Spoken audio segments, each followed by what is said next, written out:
That's okay. That's okay. Very good. All right. So we haven't heard from GIZ or Awanga yet today, so we'll start with the two of you. So Sherwan, why don't you start talking a little bit about GIZ's educational role in this ecosystem and highlight some of your current initiatives. Yeah, thank you very much. Good afternoon, everyone. Good afternoon, His Excellency Prime Minister. I would like to highlight that GIZ is implementing projects on behalf of the German government and the German Ministry of Economic Cooperation and Development based on the bilateral agreement with the Kurdish government, between the Kurdish government and the German government. In 2014, GIZ started to support KRI after the ISIS crisis and supporting people who have been affected by the ISIS crisis. Beside our projects in water, health, social support, sport for development, and many other projects, we have projects in education, in school construction, and teacher trainings.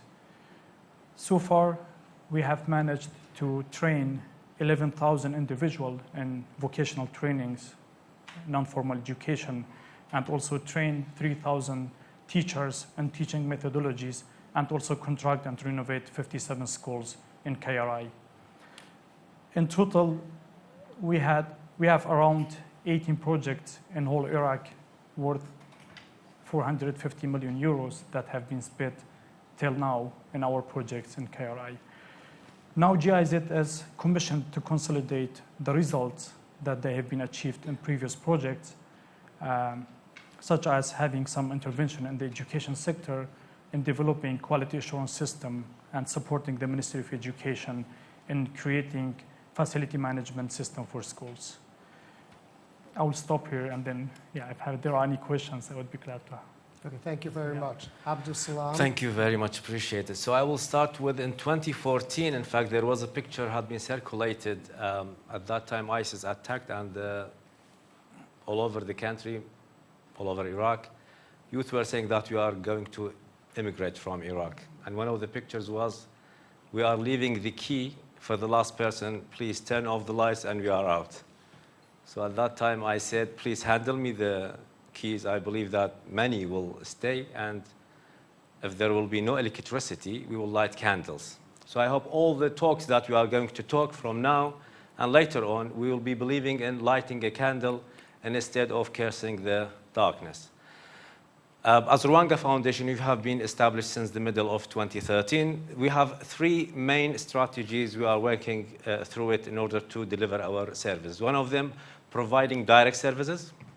Second is the capacity building, and third is the designing policies. Honestly, in the first and second, we've been doing pretty well in collaboration with different stakeholders. With the policy making strategy, we are not there yet, in fact. There are some small, tiny initial steps. Regarding providing services, so building and establishing and renovating schools, providing school supplies, whiteboards, kerosene. This is the feeding the fish part, if you will. It's there, and I believe many are trying to do a lot of this kind of stuff. Publishing books for people with autism. We publish some of those books. And we have this annual initiative we call the Rwanga Book Project. Till now, we have three rounds of it. One of them was short stories targeting children, educational with pictures. Second was youth issues and providing solutions. Third was issues, challenges in the educational sector and also providing some solutions. We are in coordination with the CDCs and different universities to provide the new graduates to be prepared for the private sector. Specifically, we are pushing a lot, prepare our young in coordination, like I said, with the universities to be ready for the business sector, raising awareness, volunteerism, and the vocational training. It had been mentioned. We've been with help and with GIZ also all over Kurdistan, because we know that this is an essential entry point to it. So we've been tackling this issue a lot. For the 12th grade, it's It's a turning point for the students. A lot have been talked, but till now, we couldn't. There was an experience in order to focus not only in the degrees. That was a couple of years ago, but then I think it was for 2 years, and then again the system of just depending on the 12th grade degree to be the main factor in order to be accepted, and the central acceptance, the admission, whatever it's called.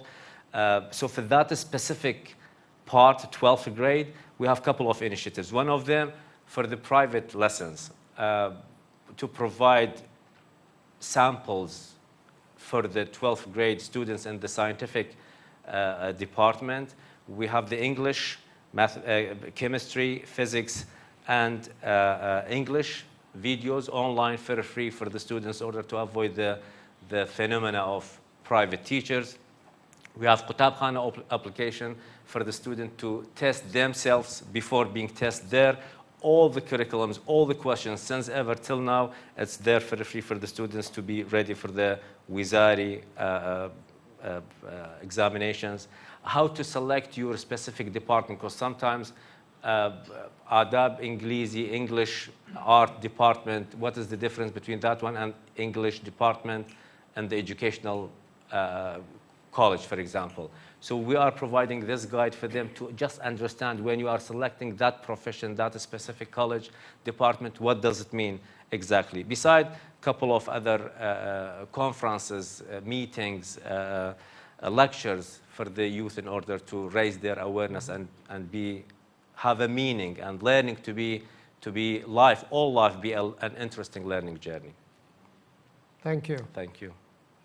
Now, obviously, whether it's GIZ, Rwanda, or UNICEF, a tremendous amount of money has been invested in developing, you talked about facilities as well as capacity building among youth, among administrators, everyone across education here. But my next question is, how do you define success? How do you know that the money was well spent? What mechanisms, tools do you have in place to follow up to make sure that the foundation you've laid will be long-lasting and sustainable? How do you define success? We'll start with Abdul Qadir. Yeah, as I mentioned before, we are conducting mixed survey every 3 years. So by the time we have the findings of the mixed survey, we will know whether, for example, indicators about access is improving, indicators about quality is improving. In the morning, we mentioned about national learning assessment.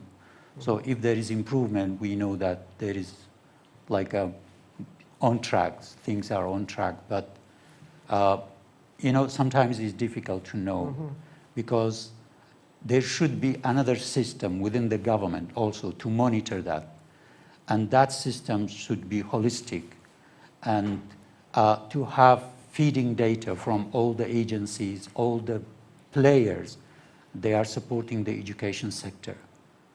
So it needs a lot of work. Mm-hmm. Yeah. So do you have, obviously you say you do the survey and see improvements in the numbers. Do you have certain targets or benchmarks that are mapped out? Like within 3 years, this is where we hope to be 5 years? Yeah, for example, if you compare between the 4 mixed surveys from 2000 until 2018, so you see the progress. But at the same time, of course, there is population growth, there are challenges, and so it's not easy to measure in this way. And also, coming back to wasting, yes, I can say there is wasting because sometimes there is no coordination among the agencies, and we are one of them. So we are sometimes duplicating. We see that the same NGO, two NGOs are doing the same thing in the same area. So this happened because there is no concrete coordination mechanism in place. So in terms of UNICEF and GIZ, because you're international and you have similar types of programs in many countries around the world, do you establish benchmarks based on certain peer countries, peer cultures? You know, how does your planning informed by other experiences UNICEF has had in other countries or so forth? Yeah. In fact, UNICEF programming happens every 4 or 5 years. So this one that we are working now is 5 years work plan. It started in 2000 and it's end in 2004. This 5-cycle program actually relies on the mix of 2018. But of course, in the course of this program implementation, there might be changes. And then we might have different ways to measure where we are. So next year, there will be a mid-year or midterm review for our programming. So there might be things that improved, so we will stop.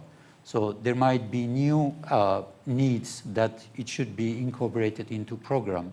So we add that into the program cycle. Very good.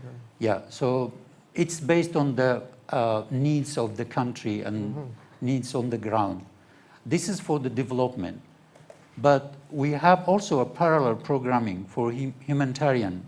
You know, we have hosting IDPs, refugees, and now the situation is a bit stable. So we have now something called durable solution for IDPs and refugees. We are supporting the government to absorb them in their system. So they became like part of the system. They are no longer IDP and refugee because, I mean, the refugees has been here for more than 8 years. So, and the IDPs also. So they have to be absorbed by the system. Right. Yes. So GIZ, when you establish your benchmarks or targets, are you basing it on other countries? Where do you get your definition of success? First I would like to answer the first question that you asked. How do we measure the success of our projects? In GIZ, we have a very strong monitoring and evaluation system.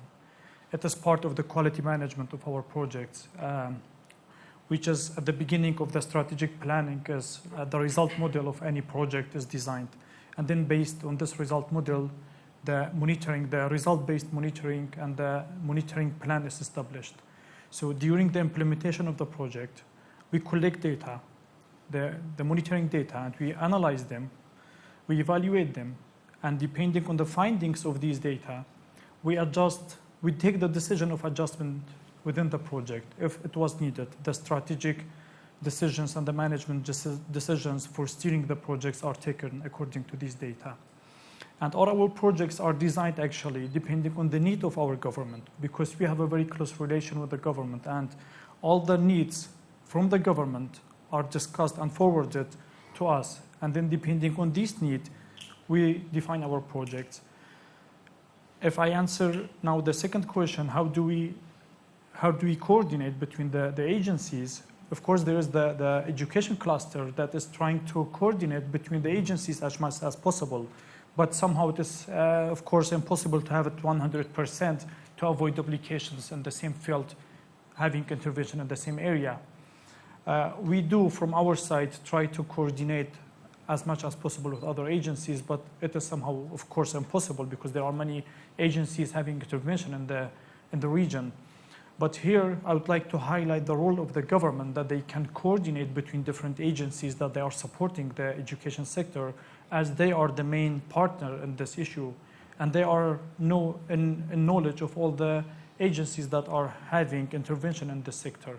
So I think the best way to avoid total duplication in this area is that the governmental partner is doing a little more of steering between the agencies to avoid these duplications. And I would not say waste of resources, but to have it more beneficial at the end.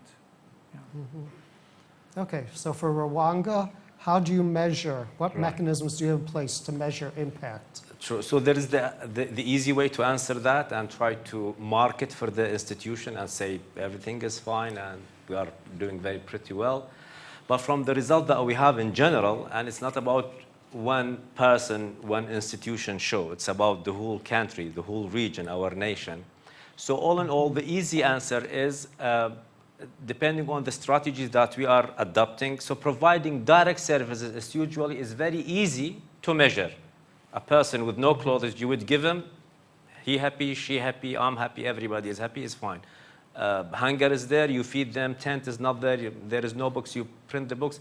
It's an easy result that you can find, and then you can measure it. The challenge is with the capacity building, with the strategic planning, with a policy, a law. What will be the impact of it? And here we have two answers again. So one of those, usually our main mandate, field of work, is that capacity building for the long term. And for an organization that had been established in 2013, we are not there yet, in fact. We have some stories that I can deceive myself and deceive the audience and say, yeah, we are doing very well. And alhamdulillah, we are doing well. But we need to push more. So, by the way, part of it, the donors themselves are asking us as local organizations, you need to have results. You need to have objectives, measurements, indicators, success indicators in order to continue funding us. So it is there. But still, it's something struggling, in fact, with us, and I believe all in all, and as my colleagues had mentioned earlier, and we've been talking about this, I think one of the key solutions for that part is that the government should have that strategic planning and a vision for it, and thankfully there is something in place for 2030, and they should be the maestro of all those things. Otherwise, I'll be doing my work, satisfying myself that I'm doing pretty well. UNICEF would be doing, GIZ, other entities. Everybody will be happy and we can do our daily living. But strategically, this is not good. So we need to know the plan there strategically, and then they need to tell us as maestros, I have this gap here. UNICEF help me here, and then we can fill the gap. Rwanda there, GIZ here, all the other institutions that we need to be there in order to support all the efforts. And then we will not be having between a thirsty city and a clean water river here. Everybody is digging here and there, but the city is still thirsty. With this plan, we can fill the gaps. Each one can take one part, and after a period of time, water will be delivered to the thirsty city. So I think we are doing somehow good in M&E, in a culture that doesn't believe in M&E, in fact, with an impact which is also a bit deeper concept. But I think one of the key solutions is there. Otherwise, we can convince you that clusters are there. We have periodic meetings. But I've been working in the civil society since the 19th century. Kidding, it's a long time. So, and those clusters had been there. So no, until now, gaps are there, and time to time, I hear even repetitive problems because there are no building block. And one of the main issues is because we don't have that concrete, solid M&E process that we finished here. Let us go to other levels. Sometimes I see ourselves, in fact, reinventing the wheel. We do the problem, we go back, and then we do it all over again. So I hope this answers your question. But one thing that is evident in many NGOs or not-for-profits, we're very project-oriented. Sure. And quite often, a RFP is put up, and we respond to it, and we get the money, and we have to complete the implementation within a 2-year period or 3-year period with some assessment and monitoring in the 3rd year. But sustainability then becomes a major issue, because you invest this burst of money, you have a lot of people on the ground, you may be able to bring international people in who've had experience in other countries to set up your program, set up the structure, and then the program's over. True. So sustainability after the project officially ends becomes very important. So if there isn't a governmental entity that has the resources and the knowledge and the skills to take it over to sustain it at the same level, or if there isn't a private entity to play that role, what happens to projects over the long term? Because I came from Armenia and I saw it many times there, that the project works very well for 2-3 years, and then 2 years later it's as if the project never happened. It completely evaporates into the air. So what would be your advice to ensure the sustainability of these very expensive, very intensive, very meaningful programs and projects you're implementing here. Abdulkader? Yeah, first of all, I mean, we mentioned in the morning that UNICEF has been piloting the SBM approach for 6 years. So there should be a ceiling. I mean, you cannot pilot projects for forever. So there should be a time frame, let's say 2 years, maximum 5 years, I don't know. And then either the government mainstream it or drop it, because you cannot fund it. You cannot find fund for that. So there should be guideline from the government saying that any pilot project should be this way, and then if, for example, succeeded, the government will take it, will mainstream it in the system. So, I mean, there should be a mutual agreement between both parties, not only the NGO or the UN agency comes and pilot project, and when the pilot finished, the project dies. It happens several times. Maybe sometimes because it's not fitting the current law. Not the culture. Actually, every initiative brings new things, and sometimes it's very successful when the agency is supporting it. But when the funding finished and the government is not funding it or not supporting it, it dies there.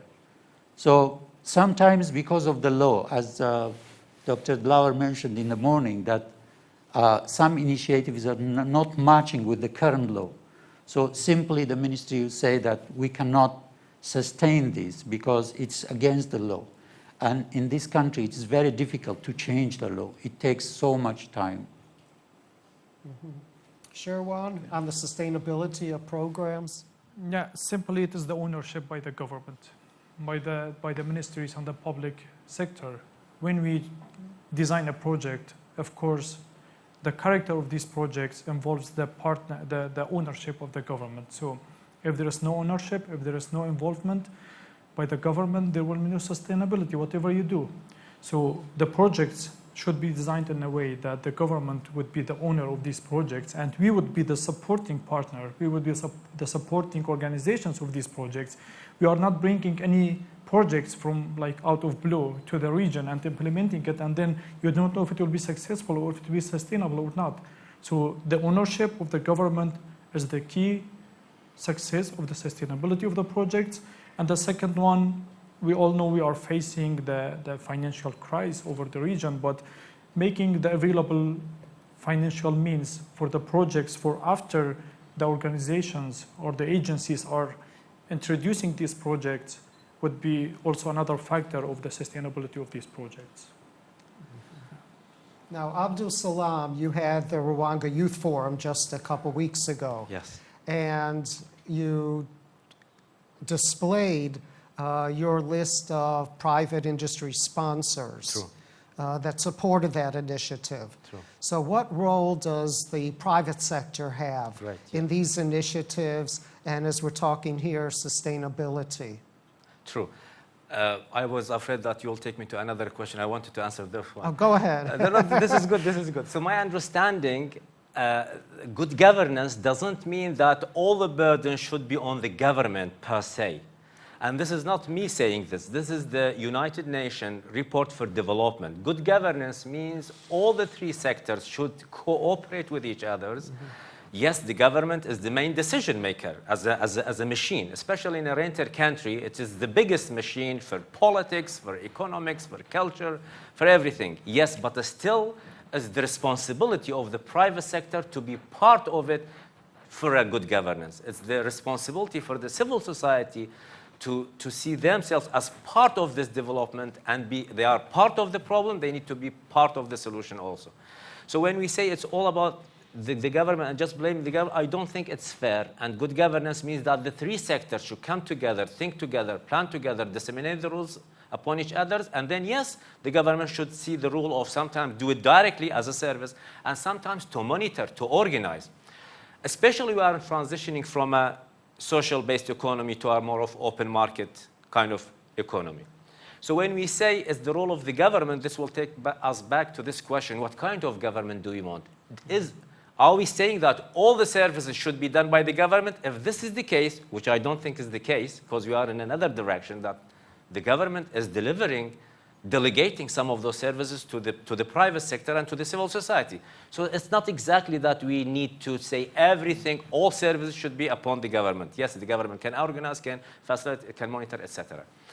So what type of service, again, we are talking about in order to be covered? Some of those is, again, if we have this general strategic plan that the three sectors are in combination are working on it, part of it, in fact, is the international donors. I've seen them, they come, yes, UNICEF, they are here since a while, but the initiatives, some of those are long-term, GIZ and the rest also. But you see a project for 6 months, and then that's it. Some of these are for 1 year, for 3 months, with other challenges that they don't pay the overhead for it, there is no social security for it. All those are other challenges for the local civil society to keep the sustainability that you mentioned.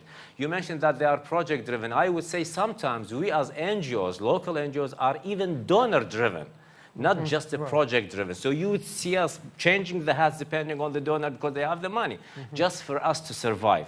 This also is a challenge that needs to be think of. But all in all, I think the path could be, if we have this strategic plan, then all the international local stakeholders could participate in, the maestro could disseminate the rules and responsibilities. For some of those, the international donors might say, yeah, this is the end of it. Till then, maybe we can push the internal donors, companies, even the other kind of initiative that the local civil society can initiate to generate. There are different mechanisms that we can generate the funding for it, not only the cash, in order to make it sustained. But this should be a path for those rules and responsibilities. Plus, again, civil society should take the responsibility to do some of those initiatives because they are part of this country. They cannot just sit and say, well, this is not my rule. The environment is not clean. Okay, but you are making it dirty. Can you take responsibility in that part? For example, or even teaching we say that it's not only the responsibility of the teachers and the schools to teach the students. What are the families are doing? Can some civic activists do it voluntarily? The literacy, illiteracy, there is a lot of activities could be done out of it if they feel that they are part of the problem, they need to be part of the solution too. Abdul Qadir. Yeah, I want to add that ownership and sustainability are real issues everywhere, not only in Kurdistan. So many countries suffering from not having real data, especially for educational management system, what's called EMIS. Why is that? Because we are actually supporting the government. We are developing the capacity of government staff to develop that system and maintain the system, manage the system. By the time the staff capacity is developed, that staff is looking for another opportunity, not with the government. It goes to the private sector because the private sector pays more. So this is a dilemma, how we keep balance between, capacity development of government staff and maintaining that system and also keeping the staff with the government. So we have to think about it because it's not only about the capacity of the staff. So you do the capacity development, but then you cannot retain the staff. So they are looking for better opportunities and the market is actually looking for them, hunting them. Yeah. Okay, so does UNICEF work with private companies, private sector, or is it governmental funding? No, we work with all. All? Yeah. Okay. Yeah. So AUK recently has been contacted by some companies that do business within Kurdistan as a part of their CSO, part of their corporate social responsibility, CSR, excuse me, that they want to participate in many of these impactful programs. So do you see this as a burgeoning opportunity across Kurdistan, that as the private sector becomes more sophisticated and becomes more globally conscious, that CSR becomes an opportunity for many of us to get the funds needed to sustain projects that are already in the pipeline. Sherwin? Yeah, actually about the private sector, as my colleague from Rwanda mentioned earlier, in many of the successful countries in the education that having a strong education system, they are outsourcing some of their services. I have seen in some European countries that they are outsourcing the facility management to private sector, and this is releasing a lot of pressure from the Ministry of Education, and this makes the facilities in a way that they are more suitable for teaching. So strengthening the private sector and also merging them with using them by the public sector is releasing the government from a lot of pressure. And the aim and the main task of the school principals and the directorates of education would be taking care of the quality of the teaching and taking care of the teaching, not the teaching and the facilities, because that's the principals are not prepared to take care of the facilities. That's a total different field of work. So outsourcing these services, such as the facility management, to private companies, to private sector, will release the ministry from a lot of pressure. So we as GIZ, we don't do business with private companies, but from our experience and what we can advocate for, we have prepared a list of recommendations for, of course, the Ministry of Education. And by the end of our project, when we give the lesson learned and the curricula ready, when we exit from the region, we will highlight the importance of using the private sector to provide services for the ministry in future. Abdul Salam, would you like to add? Regarding the private sector, yes, so some of those initiatives, in fact, we've been, again, seeing that the international community is not there for some of the initiatives that we think it's essential for us. So sometimes there is a need assessment, and sometimes there is the idea from the international community, international NGOs specifically, that they have this path. They are thinking that this is the best path, depending on some previous experiences maybe, and they start some initiatives, and they take us, countries, regions like us, through that process. There is a lot of examples. But some other initiatives are locally and are needed, but they are not there in order to support it. Understandable, I will say it this way. So we've been working with the local community, specifically raising funds locally from the companies, and we've been fortunate enough that a lot of those initiatives, in fact, that the international community is not ready to fund them, we've been generating some funds from them. Rwanda Awards is an annual event. This will be the 8th year in a row. All had been sponsored by local companies. The mathematics competition, local companies. The book project that I mentioned, again, it's in coordination with the Ministry of Education, but again, the mathematics competition. The book project, as again, sponsored by the local companies. The job fairs.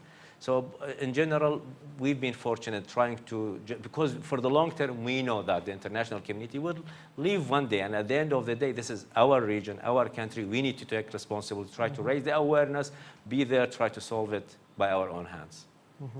Very good. So obviously, today's conversation is only a first step. And I would not have done this conversation if it just ended today and then people walk away and do nothing for a year. I don't believe in conferences or any type of gathering that does not have follow-up and does not actually accomplish anything. Talking for the sake of talking, in my mind, is worthless. So, as I said before, we're going to have this task force that will convene working groups to deal with certain priorities.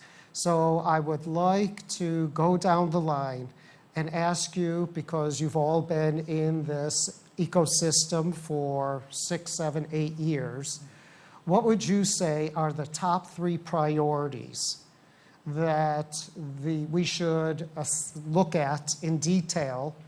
We should create a strategic plan. We should identify action items and enumerate tactics for their implementation. So I would like each of you to give me your 3 top priorities for educational reform and educational progress in Kurdistan. Let's start with UNICEF. Okay. I may say the first, we need to have a reliable data for planning. And then we need to have a vision, a clear vision. Okay. Can I move? Keep going. Keep going. Okay. So when you have a vision, then you set a priority, you have a data, then you will have a good plan. Then you avoid wasting, you avoid duplicating, because we are actually duplicating. And I have many examples, but I will not mention it.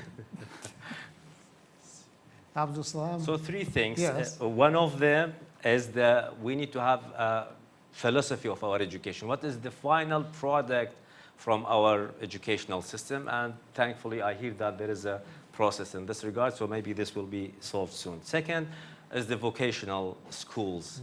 And third is the relationship, which I see it very essential, and it's the key entry point for it, the relationship between the teachers and the students.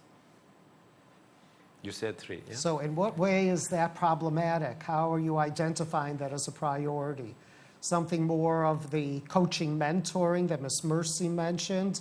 So changing the classroom dynamic Yes. away from the instructor as the One way- authoritarian lecturer to a more active classroom, a more participatory classroom.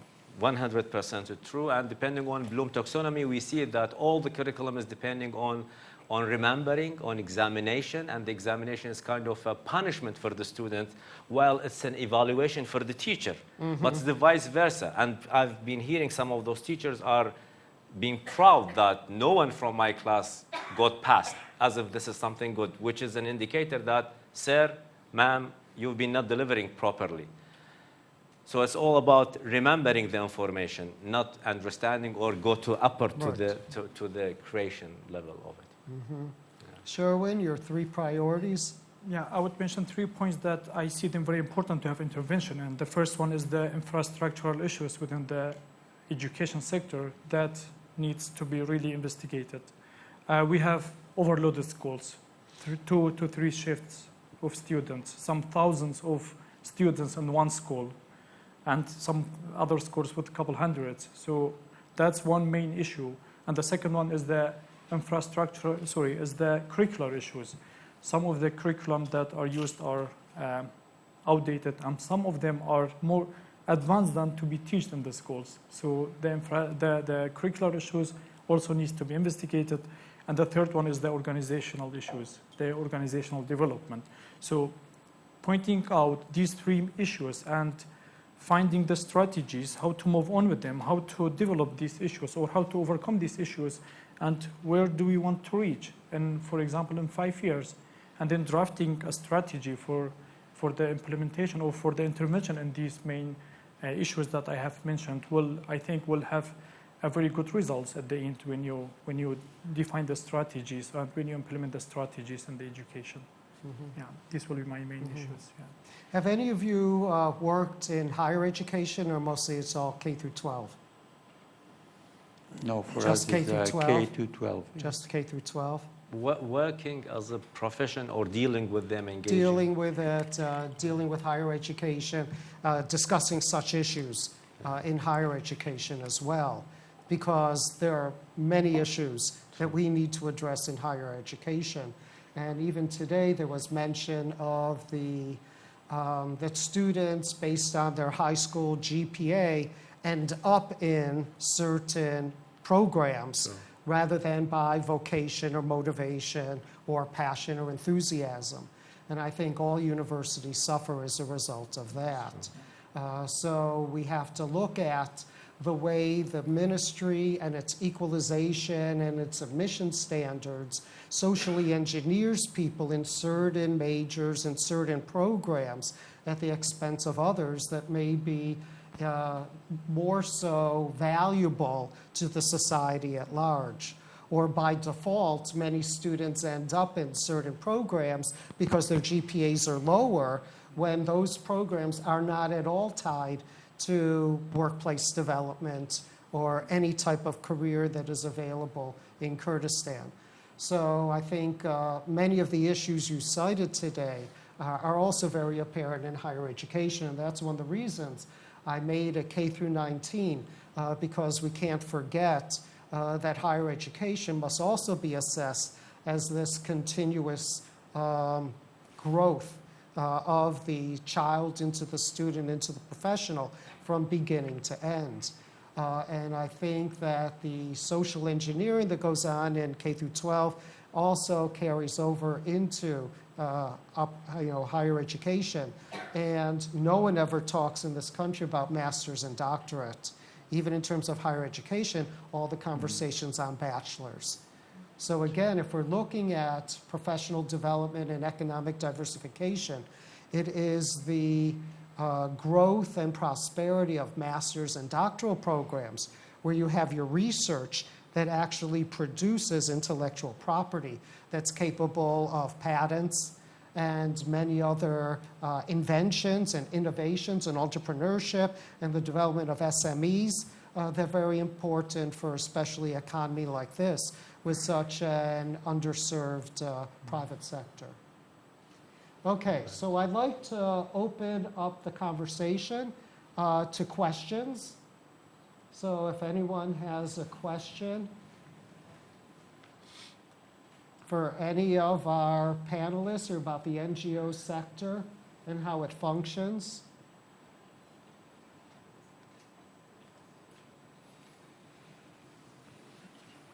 Oh, it's after 3 o'clock, everyone's quiet. Okay. So do any of you have something additional you'd like to say about your organizations? And where do you see this 5 years from now, 10 years from now, in terms of investment, in terms of growth? What areas do you think will be on the horizon?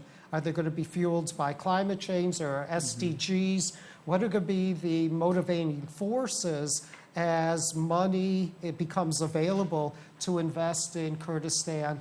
And it's because all of you deal with, GIZ and UNICEF deal with other sectors outside of education. So what conversations out there internationally do you believe will drive the allocation of funding as we move into the future? UNICEF? Okay. In fact, in 2019, right before the COVID, UNICEF issued a new strategy for education until 2030. So the strategy say, and that's the first time that UNICEF have observed globally that the children who are going to school, some of them are not learning, and actually they are worse than the children who are out of school. Because the children who are out of school, they learn some skills by doing. Mm-hmm. But the children who are in school, they didn't learn anything. They don't have a life skill either. So this is really a very important thing, that UNICEF shifting from going to school for going for learning. So the objective is learning, not to go to school. Because you may go to school, but not learn anything. So we have to change our mindset to focus on the learning, not to go to school. And during COVID, we learned that the school facilities were not useful, so they were closed for 2 years. But we could also support the distance learning, the online platforms. So we have to continue with this. And actually, this is from the service side.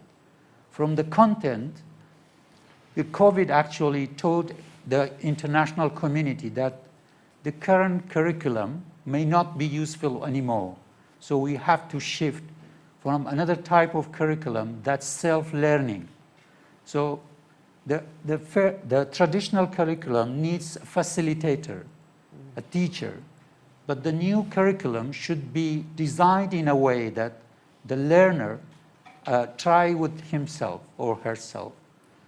You don't need a facilitator. So there are different methodologies for that. So we have to keep in mind.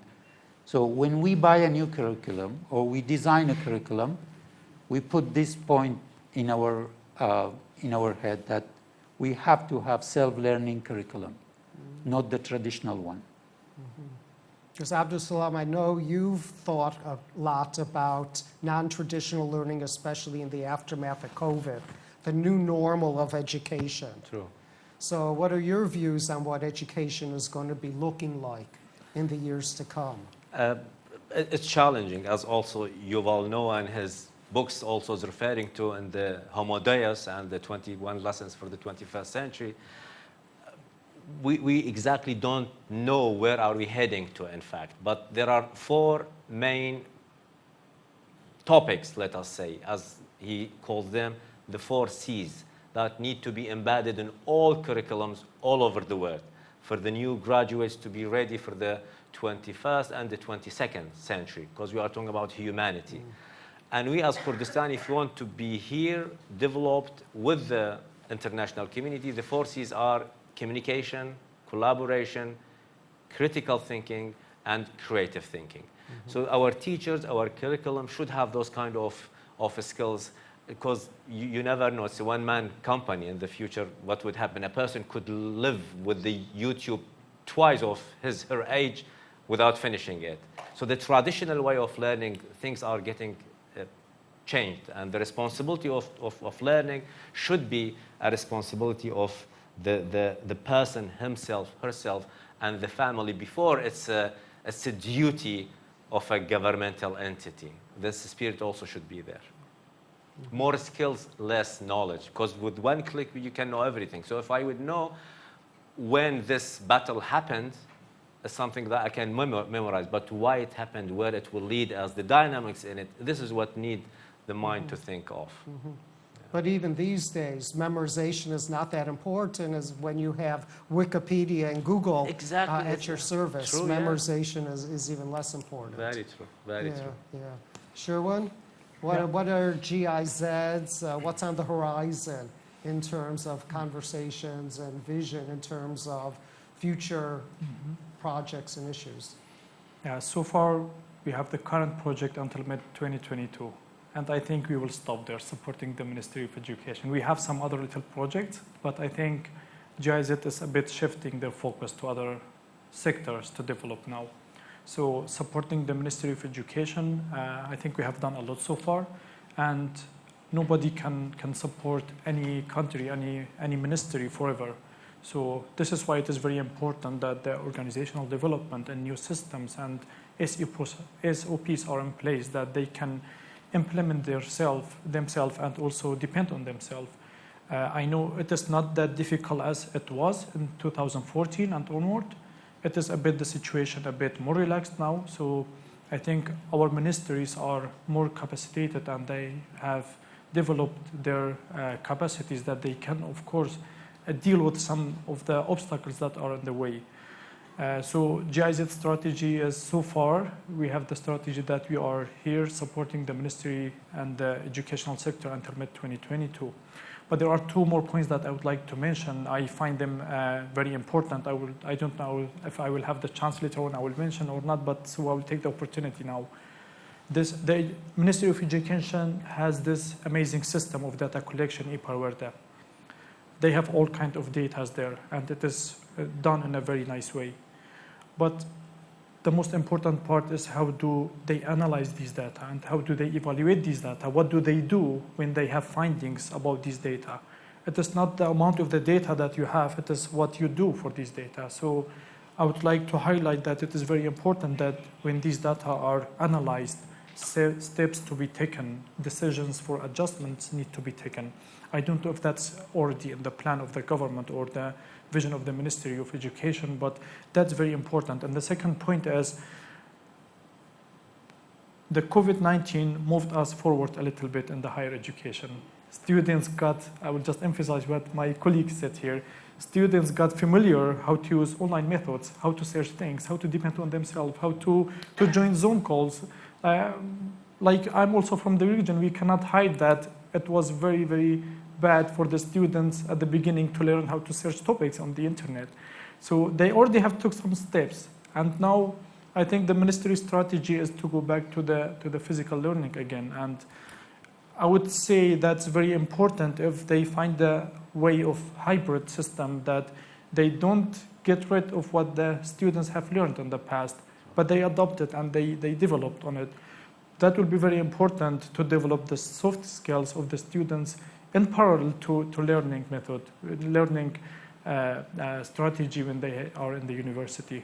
So these are very important. I hope that the ministries will adopt these ideas and they will not just get rid of it at the end of Corona. Yeah. But even on the university level, when we tell faculty, because we're going through the development of certificate in innovative pedagogy. About half of our faculty are going through this program this year, led by facilitators from the EU.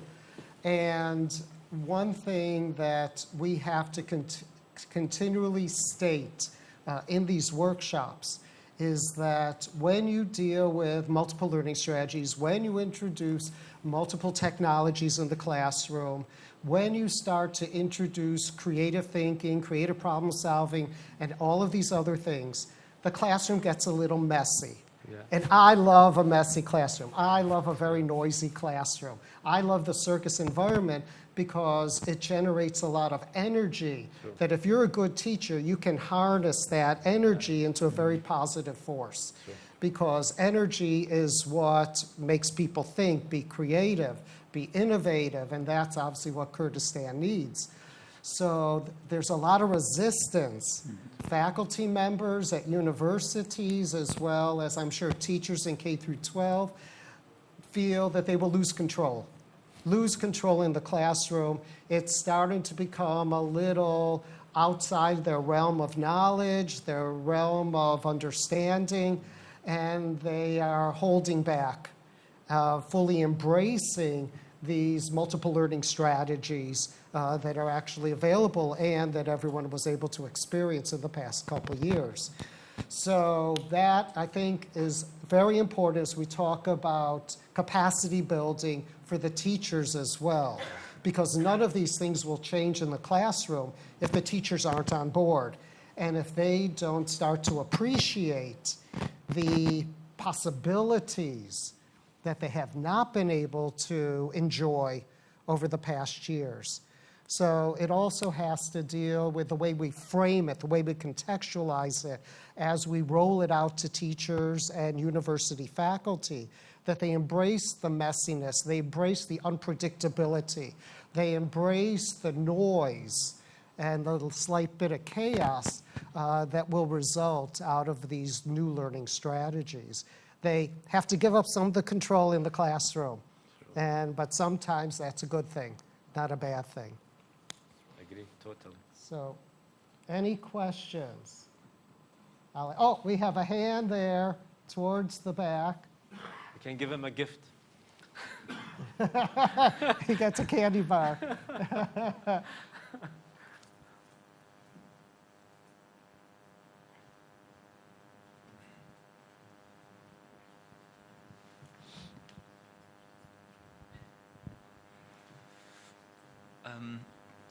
First of all, thank you for this conference. It's very useful for the future of Kurdistan. As Nelson Mandela said, the best weapon is the education if you want to change a nation. So my question would be, from the NGO's point of view, of course, the question also goes to the Ministry of Higher Education as well. I believe to change, to make the education better in Kurdistan, we need to train teachers. The problem being the principle of a private international school using a different curriculum. Curriculums can change, but teaching strategies, classroom management techniques, they're universal. So the problem we are observing is that teachers here, they love lecturing. And when we hire, we have this problem. Teachers who studied, or especially secondary, all parts of education is important from early childhood all the way to high school. However, secondary, where you can give them lifelong transferable skills, where you can prepare them for the global world, so when they go abroad, they as Kurdish individuals. They don't feel they can just mingle with people from all over the world, India, Japan, Germany. They feel comfortable. But the problem is, teachers, they love lecturing. When we hire, we say we do not respect lecturing. Lecturing is low, we teach. So teaching is about breaking down, giving information. But lecturing is, teacher comes to school or universities, they do it, teacher talking time, we call it. They just talk. There's no students' involvement. There's nothing. Even we hire, of course, the language instruction is in English. But even when we hire teachers from government universities in Kurdish and Arabic, for Kurdish Arabic subjects, they still lecture. So there is a problem there. We need to find a way to train teachers already who are at the government schools to adopt 21st century teaching strategies, getting students involved, getting their hands dirty, students-based, centered education. I think if we start, my biggest suggestion would be starting from teachers already who are at the school, who are already, maybe there are millions of teachers, I don't know how many teachers are there in Kurdistan. Also, at the universities, if there are, let's say, if there are basic education faculties, they are training teachers, how are we should question the way we train them for being teachers. But we should start from the schools. My question would be, how are we going to do it? I mean, what are your suggestions as NGOs? And also, that's a question for Ministry of Higher Education as well, because also the ones that we already have, we can maybe train them, but the ones that they're coming soon, they're going to become teachers. We should solve that problem as well. Thank you.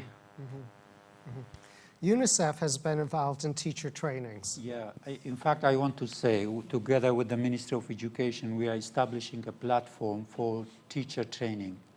So the platform will have around 20 courses, including pedagogy and classroom management and life skills and all the things that the teachers need to be a teacher.